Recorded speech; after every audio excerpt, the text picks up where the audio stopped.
Work of finding you said less than a minute? It was exactly a minute. We timed it. Wow. From how far away? You said about 100 yards away, something like that? Well, when I was hidden in the beginning, the dog was about a block away, and then they brought him up probably about 100 yards away from me, yes. Wow, impressive. Julie, thank you.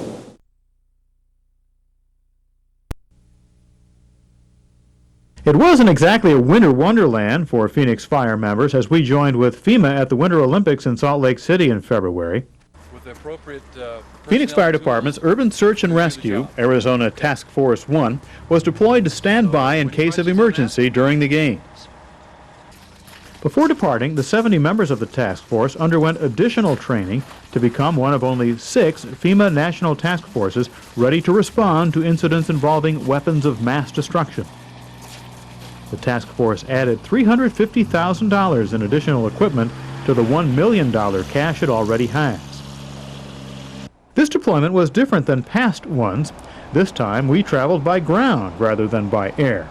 2 buses, 3 flatbed semis, and a fire department command vehicle made the trip from Phoenix to Salt Lake. That took 17 hours. Arizona Task Force 1 members spent the week at a military base southwest of Salt Lake. They were on constant standby for emergency deployment should any problems occur at any of the Olympic venues. Upon arrival at the military base, the team set up a base of operations, secured the cache, and got busy settling in.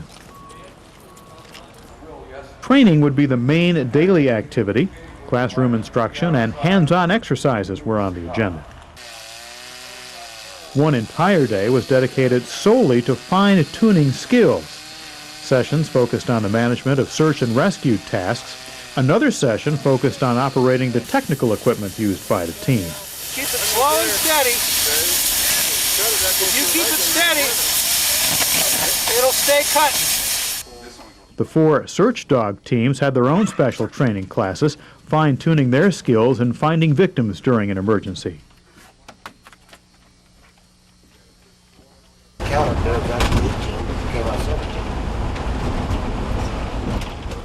For 2 days, the team worked at a remote site on the vast military reservation known as Tickville Gulch. The site contains several structures used for search and rescue scenarios. With several victims hidden in the buildings, the team was deployed and started a search and recovery operation. An advanced recon team was sent in to determine the status of the structures. This process takes into account the location of the buildings, the type of construction, structural stability, and special hazards. While this initial recon survey is underway, the logistics specialists unload equipment and place it on the gators for transport to the site. The remainder of the team receives a briefing on the conditions at the site and possible hazards. RRT is going to respond to those structures down there. There's a 4-story structure. The bottom floor is not tenable for humans. The team then deploys and begins operations. A command post coordinates all team activities.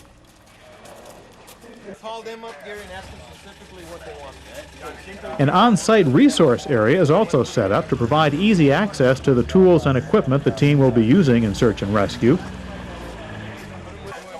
Personnel accountability is a priority. A single entry and exit point is set up so that every movement is tracked and recorded.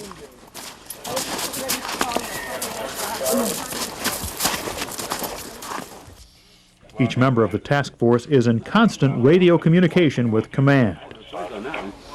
Copy. You have Rescue 2 standing by for assignment. On the interior, search teams using dogs look for victims. When one is located, the rescue team is called in. Sometimes a medical team is deployed to treat the victim prior to removal.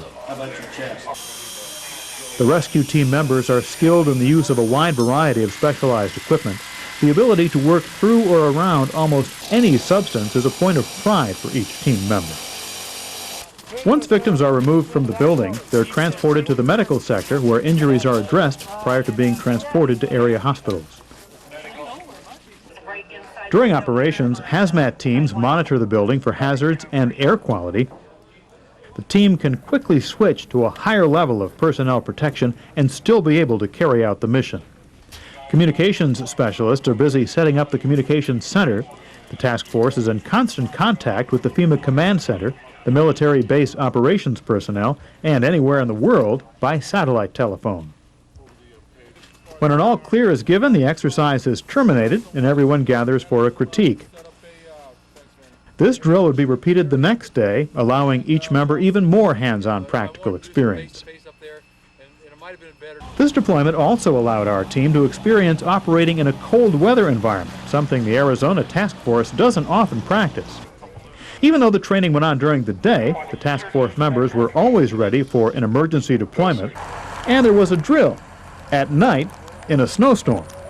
Even with the surprise timing of the drill, the FEMA command staff was very impressed with the entire Arizona Task Force response. Again, training and preparedness means our members came through with an outstanding rating from the evaluation staff. As the week came to an end, it was time to pack up and head for home. The 2002 Winter Olympics had gone off without any major problems, and our task force had gained some valuable experience, and should the call come from FEMA once again, Arizona Task Force 1 will be ready, willing, and able to respond.